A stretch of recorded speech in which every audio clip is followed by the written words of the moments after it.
திருமலை நம்பிகளே, மருமகன் உபநயனம் சீரும் சிறப்புமாக திருப்தியாக நடந்ததல்லவா? சந்தோஷம் தானே?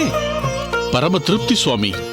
பல இடங்களுக்கு சென்று பலவித தானங்களை செய்பவர் எங்கள் மாப்பிள்ளை சோமயாஜி. அப்படிப்பட்டவர் இன்று தங்களை அழைத்து தன் மகன் ராமானுஜனுக்கு பூணூல் போடும் வைபவத்தை நடத்துகிறார் என்றால் அதற்கு ஒரே காரணம்தான்.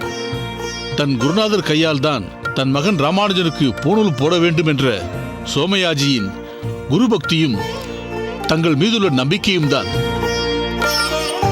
தேவரீரே தொடர்ந்து அகத்திற்கு வந்து என் மருமான் ராமானுஜனுக்கு சந்தியாவந்தனம் சொல்லிக் கொடுக்க வேண்டும். அவனும் மிகவும் ஈடுபாட்டோடு உங்களிடம் கற்றுக்கொள்வான். அதை சொல்ல வேண்டுமா? நான் எல் என்றதும் என்னையாய் நிற்கிறான். இப்போதே அவனுக்கு பிரம்ம தேஜஸ் வந்துவிட்டது. அவன் அமோகமாக இருப்பான்.